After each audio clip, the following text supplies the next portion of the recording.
Hello, everyone. This is Tom Fox back for another episode, and I'm absolutely thrilled today to have three ladies with Kerr Together.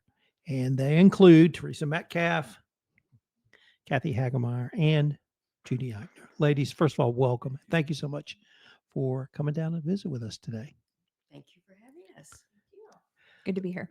But I want to start with an observation. I moved here in 2021, and one of the things that struck me about the way Kerrville is run is certainly there's a city government and employees who work for the city, but in many ways, it's a partnership between the citizens of Kerrville, the businesses in Kerrville, public and private, and the city. And this group of women today and what you guys are doing seems to me to exemplify that as well as anything I have seen. So I first wanted to start with, would you care to comment on my observation? And is that something that you have either seen, experienced? And Judy, since you've been in both realms, I'll start with you. Absolutely. There are so many, let me start with the city. There are so many partnerships that the city has, and the city gets a bad rap all the time. And that's just because they're government, so that it happens. But in our case, here in Kerrville, it's unusual, I think. And it's good. It's very good. The city gets criticized, but we work with so many different groups around that things are good despite the criticism that is always there, and it's going to be there. But yes, partnerships working together is super here. And Kathy, could I ask you first? I'll tell us your role with the city, but how do you work with local businesses or private enterprises as in your role? Yeah, so Kelly Hagemeier, Economic Development Manager for the city of Kerrville.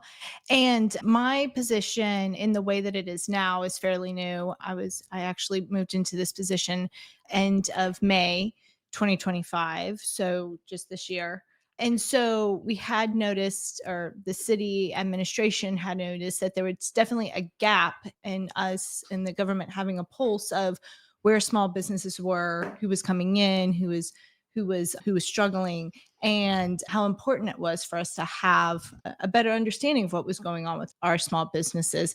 And so that's whenever my position came around. And then at the same time, Todd Bach with Kerr EDC came on board for us to start working together. He and Theresa working on larger projects, primary jobs, and then me internally within the city, talking with small businesses. What do they need? How can we help? Are there grant opportunities? Updating infrastructure, all of those things. It's been a really great partnership, not just with KEDC, but also speaking with our small businesses and having those one-on-one talks.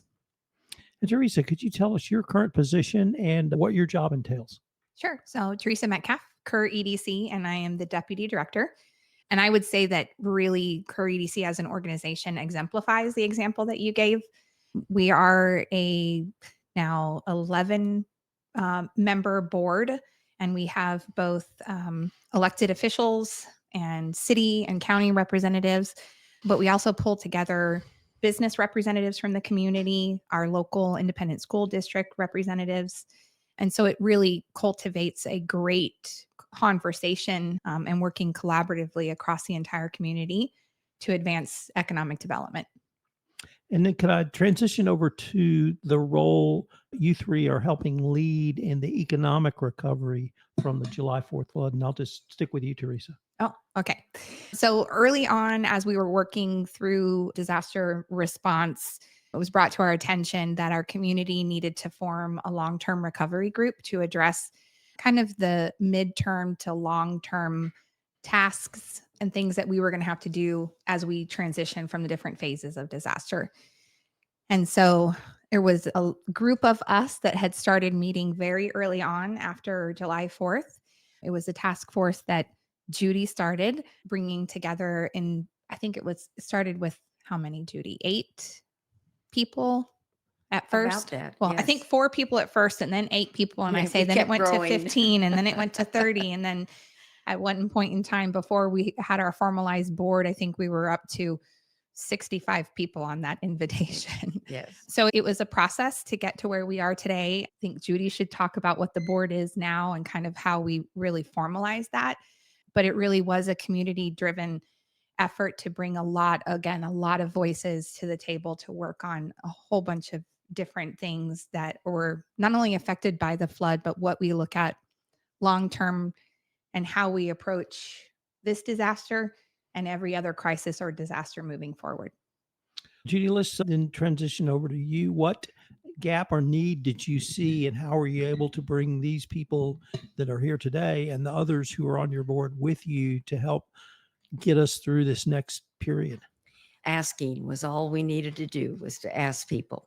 But it started out because for me, there were lots and lots of groups all over our county, from the one end to the other along the river, doing all kinds of things, taking care of people, taking care of whatever needed to be taken care of in light of that disaster. And for me, Kerr Together, coming together, has been trying to bring as many of those groups as we can working together, knowing what is going on. Because what was happening in Comfort, there were similar things happening in Hunt. But nobody really knew what was going on. And there's nothing wrong with that, but there just wasn't any organization to it. And so Kerr Together, coming together as it has brought those groups together so that we are able to join together in our efforts, join together in the materials that we need, join together, just coming together to handle everything. The other thing that I saw was that because we had Hunt and then we had Comfort, there's a long way between those two physically. And when you're trying to help people. And so this has been able to bring the two ends of the county together and bring people with the same interests together to help make things better. And we're covering all kinds of things. It's there. We've got 16 smaller committees. As we said, we started out with about 4, we expanded to 8, and that number just kept expanding because people wanted to be a part of helping. And so we now have 16 committees. They all have a chairman and a vice chairman. And then out of those 16 committees, we have, is it 8 or 7 that we have on our board of directors? It's 7, right? It's 9, including Oh, it's yourself. 9. So Okay, 9. It's 8 Okay. board, We were 8 going to board be 7. representatives from the working That's right. group, and then Judy as the chair. Yeah. And so we've got, golly, altogether, how many people do we have? I don't know if we've added it all up together. No, yeah. Yeah, it's super because all of these smaller committees have people from all over the county, from both ends, coming together to make things better for everybody. Kelly, if I could ask you, what is, or how do you see your role? What committees might you be on? And do you really try to bring a city perspective or a city voice to all of this, plus your own personal experiences? So I was with Theresa and Todd and Judy and Mindy on the first day or on day 3 or something, just kind of talking about, okay, what are the next steps? How do we bring how do we figure out what the needs are within the community? So it was very broad. And now, as we said, we're down to our 16 working groups, and I sit on the business recovery one, and I am the chair of economic development. And so for me, even though that my position is specifically with the city, whatever is going on in the county, whether it be Comfort or in Hunt or Ingram, all of that is going to affect what the economic development and growth will be for Kerrville, and kind of what the needs, necessities, just so that people have we're a destination. And so that we're a place where people want to come. And whether it's the camps, whether it's people going to the Point Theater in Ingram, whether it's people dining in Center Point or going and shopping in Comfort, all of that, it's all a synergy that we need, because we can be our own destination amongst our 5 communities. And I'm looking at it from the aspect of Kerrville and Kerrville development, but also our full community needs. because we're all family in the end. Everyone knows someone who lives in Comfort, Center Point, Kerrville, Ingram, Hunt. We all know somebody. So it's all family. So, can I ask about some of the initiatives you're at least discussing at this point? One of the things that I've been thinking about a lot is, do we have the opportunity to reimagine Kerrville in a way that we didn't previously? Or should we reimagine Kerrville? Should we take it back to the way it was, if that's even possible? What are some of the initiatives you're at least thinking about or maybe talking through at this point that you could share with us? So one of the cool things, excuse me, about those working groups is that they were kind of the focus of those working groups came from grassroots efforts that were already happening. So people that were organically convening and saying, hey, this is a passion of mine. This is something that I feel is really important. I want to have impact on this specific area. And so, of course, really early on, the river group began, and that kind of started coming together with Jeremy Walther and Sansenberg Farm and Hill Country Alliance and some other representatives that started to pull together conversations about riparian efforts with the river.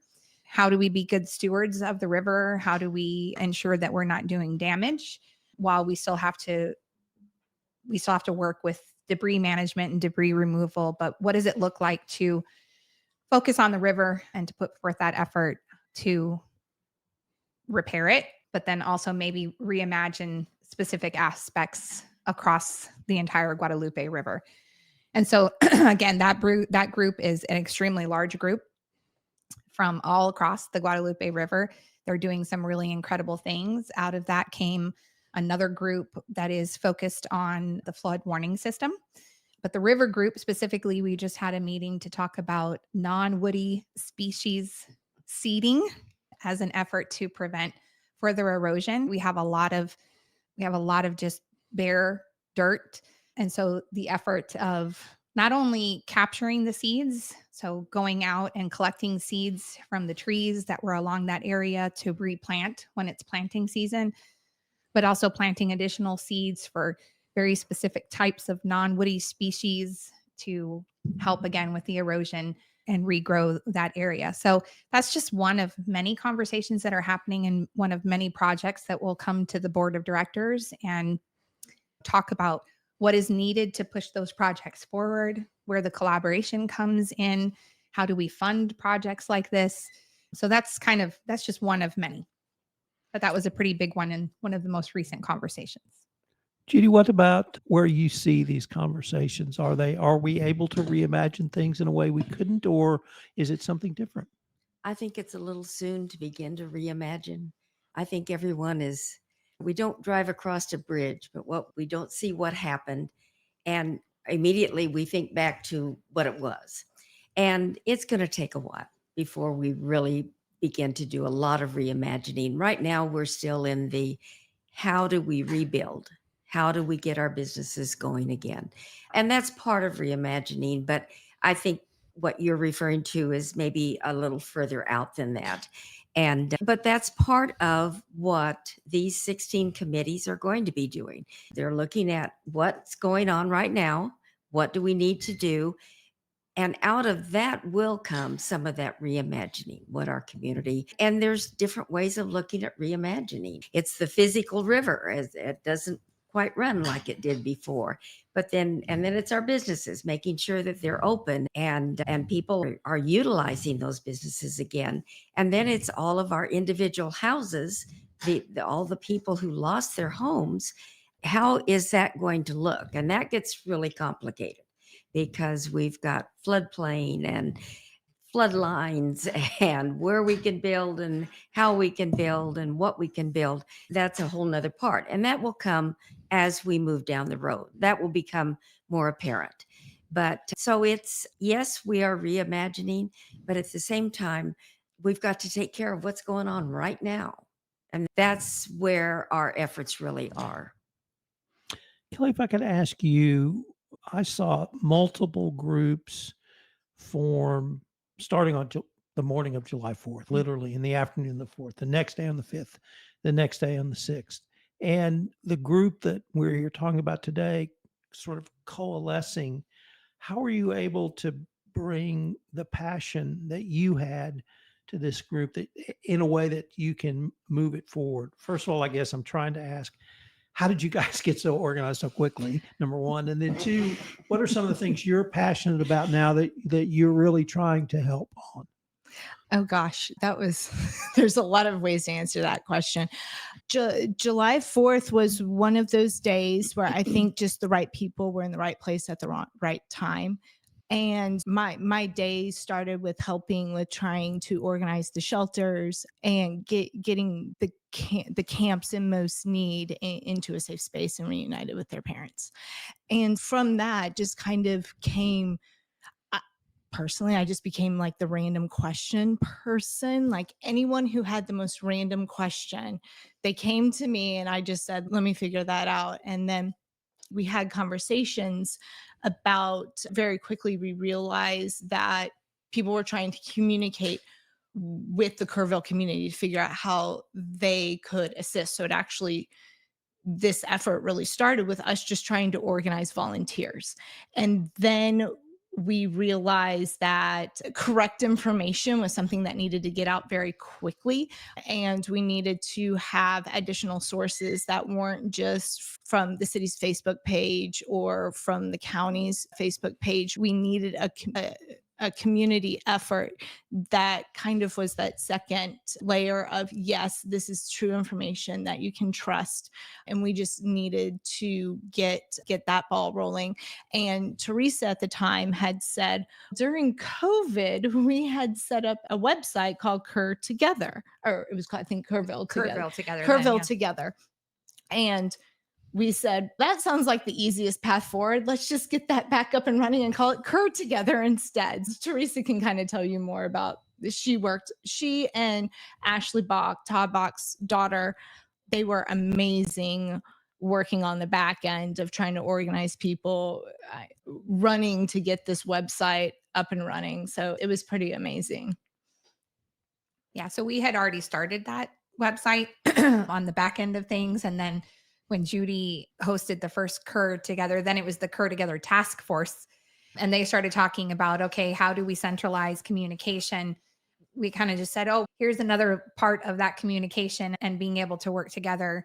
And so that was, we had a great model from the last time we went through a crisis for a community. And it was an easy path forward. And then it was a very collaborative effort to pull all of that information, keep it vetted, update it. In the early stages, that website was getting updated almost on a minute by minute basis because information changed that quickly. Now it's a little bit more stagnant, and the long-term recovery group is working with a PR agency to kind of take that website and make it a bigger platform, a little bit easier to manage, and to provide a great story for our community and as a long-standing resource for the community to both educate about disaster phases and kind of where we are now and what we're going to be looking at in the future, but also as a way for people together to get connected with the different working groups and the different initiatives as we move forward.